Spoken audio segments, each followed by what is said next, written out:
اگر شما این پوشش رو نداشتید آیا بازم میتونستید مدیر عامل بشین؟ من نمیدونم ذهنیت شما یه جوریه که مثلا اگه مثلا هر کسی مدیر عامل یه شرکتی شد در این کشور، اونم در سن 18 سالگی، باید نمیدونم با آچار و گازنبر و اینا از آنتن مانتنا چیزی باید بره بالا. البته ما از آنتن زیاد رفتیم بالا، از آنتن های مختلف. چطور نمونده ها؟ خب چجوری اگه از آنتن بالا نمی رفتیم که مدیر عامل نمیتونستم بشم در سن اونم 18 سالگی؟ چیز عجیب غریبی نیست. همچین فیزیک مثلا ما باید با آچار و پیشگوشتی از آنتنایی PTS چیزی بریم بالا. آره رفتیم بالا. خب یه وقت فیلم اونا نیاد بیرون با چه آبه. اب نداره اگه فیلم های آنتن رفتن ما آمد بالا، میگیم که دشمن برای ما نقشه کشته بوده، میخواسته که مثلا ما آنتن‌های دشمن رو نصب کنیم، نصب نکردیم، فیلمامون اومد بیرون. چی کار دارین؟ حالا ما چارش میکنیم، یه چاره ایش میکنیم، نگران نباشید. آره. مثلا شما با پوشش دیگه ای آیا میتونستید به مقام مدیر عاملی و کلی این سمتایی که من اول برنامه خوندم اصلا؟ بله آقا، چرا که نمیتونستم برسم؟ گفتم که من از آنتن‌های زیادی بالا رفتم. هر جامعه یک درس کد داره. درس کد جامعه ما برای افرادی مانند من که ارزشی می باشن این چادر می باشد. بهش چتونه و این چادر درس کد من هست. در جامعه اگر ما میخوایم در سن 18 سالگی مدیر عامل شرکتی بشیم که بدون اینکه با آچار پیشگوشتی کار کنیم اپراتور آنتنی چیزی باشیم، درس کدمون رو چادر انتخاب میکنیم. چیز عجیب غریبی نیستش که شما همچه حرفی. خیلی کشورهای همه هستن مدیر عاملای اپل، آمازون. شما الان برید نگاه کنی همه چادری هن. آره عجب غریبی نیست. خب درس کدمونه دیگه. وا مردش رو برده.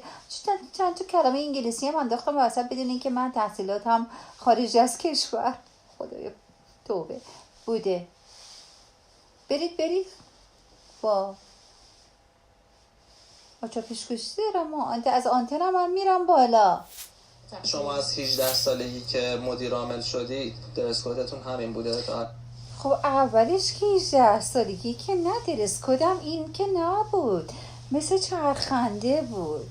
آره شورت و سوتین و لباس خوابای توری و اینجور چیزا بود. چطور نوا مردشو برده ها؟ چی فکر کردین؟ خب بعدش دیگه که رفتم آکسفورد و پرینستون و نمیدونم UCLA و کمبریج از 14 سالگی. از 14 سالگی اینا که شروع کردم دانشگاه های مختلف رفتن و در دانشکده های بزرگ دنیا فارغ التحصیل شدم که در 18 سالگی تونستم مدیر عامل شرکت مخابرات و ارتباطات و اینجور چیزا بشم. نه اولش چادر نبود، شورت و کرست توری بود و لباس خواب توری بود و آره دیگه مثل چرخنده، چرخ به چرخ و اینا بود. بعد یهو شد این شکلی، شدیم مدیر عامل دیگه. آره اولش این شکلی نبود عشقم، بعدش اینجوری شد.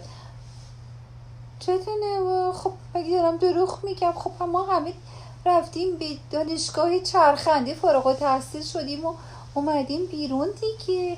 الان هم میبینیم رو سریامون مدل عربی میپوشیم اینا که ما واقعا دیگه از افتاد مامونه. ما بسیار به این چادر ارادت داریم و زیرش چه کارا که نمی کنیم. الان دیگه این شکلیم، نه دیگه آچار و چور با آنتن میریم بالا. آره ما میریم بالا، گازنبار دستمون میگیریم از آنتن میریم بالا. چی فکر کردین؟ پوشش رو نداشتید آیا بازم میتونستید مدیر عامل بشین؟ من نمیدونم چرا ذهنیت در مورد مدیر عامل یه اپراتور اینه که طرف با یه آچار پیشگوشتی باید بره بالای PTS یا آنتن مخابراتی چیز باز کنه و ببنده. بحث این نیست. بحث اینه که چادر چه ربطی داره به این؟ نه چادر نیست. مثلا شما با پوشش دیگه ای آیا میتونستید به مقام مدیر عاملی و کلیه این سمتایی که من اول برنامه خوندم اصلا میتونستی برسی؟ نه به نظر من هیچ تأثیری نداشته. چرا ما هر خانم مدیری که میبینی پوشش تقریبا شبیه شماست؟ ببینید درس کدی وجود داره در جامعه ما و ارزشی وجود داره در جامعه ما که شاید به این دلیل افرادی که ارزشی تر دارن فکر میکنن تو سطوح مدیریتی و دولتی انتخابشون این بوده. این افرادی بودن که انتظارشون این بوده، علاقه‌مندیشون این بوده که برن سراغ ارزش بالاتر. شما از 18 سالگی که مدیر عامل شدی درس کدتون همین بوده تا الان؟ نه من موقعی که بخش خصوصی بودم اوایلش نه، ولی بعد یواش چی میپوشیدید اون موقع؟ من مانتو روسری و اگر شما این پوشش رو نداشتید آیا بازم میتونستید مدیر عامل بشین؟ من نمیدونم چرا ذهنیت در مورد مدیر عامل یه اپراتور اینه که طرف با یه آچار پیشگوشتی باید بره بالای BTS یا آنتن مخابراتی چیز باز کنه و ببنده. بحث این نیست، بحث اینه که چادر چه ربطی داره به این؟ نه چادر نیست، مثلا شما با پوشش دیگه ای آیا میتونستید به مقام مدیر عاملی و کلیه این سمتایی که من اول برنامه خوندم اصلا میتونستی برسی؟ نه به نظر من هیچ تأثیری نداشته. چرا ما هر خانم مدیری که میبینی پوشش تقریبا شبیه شماست؟ ببینید درس کدی وجود داره در جامعه ما و ارزشی وجود داره در جامعه ما که شاید به این دلیل افرادی که ارزشی تر دارن فکر میکنن تو سطوح مدیریتی و دولتی انتخابشون این بوده. این افرادی بودن که انتظارشون این بوده.